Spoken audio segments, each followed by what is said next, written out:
یا اللہ۔ حضرت علی رضی اللہ تعالیٰ عنہ نے وہ زندگی گزاری، با پردہ، پرہیزگاری، درویشی، سادگی، ساری زندگی کسی کا شکوہ نہیں کیا مولا علی نے، بلکہ اعلیٰ حضرت فاضل بریلوی رحمۃ اللہ علیہ کے خلیفہ مولانا ظفر الدین بہاری، انہوں نے ایک عجیب بات لکھی ہے، کہتے ہیں حضور معراج پہ گئے تو وہاں سے ایک جبہ لائے، ایک کمرے میں داخل ہوئے، جنت کے کمرے میں صندوق کھولا سرکار نے، ایک جبہ نکلا تو کہا اے اللہ میں لے جاؤں؟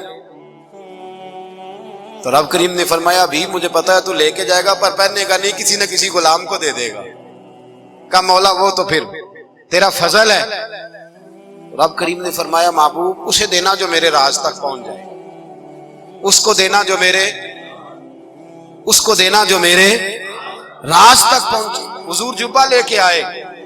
علامہ بہاری علیہ رحمہ لکھتے ہیں کہ نبی پاک صلی اللہ علیہ وسلم نے حضرت ابوبکر صدیق کو بلایا، فرمایا جبہ بڑی برکت والا ہے، اسے پہن کر بڑی برکت ملے گی، اگر میں تجھے دے دوں، یہ جبہ اگر تجھے دے دوں تو کیا کرے گا؟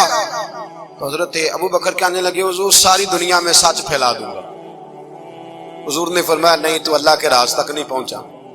حضرت عمر کو بلایا، کہا فاروق اعظم اگر آپ کو دے دوں تو کہا حضور عدل سے بھر دوں گا ساری کائنات۔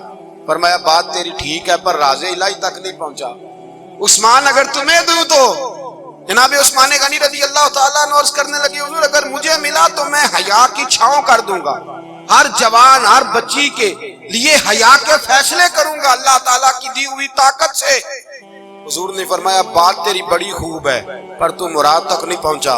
میرے رسول نے مولا علی کو بلایا، پاس بٹھایا، فرمایا علی اگر یہ جبہ تجھے دوں تو کیا کرے گا؟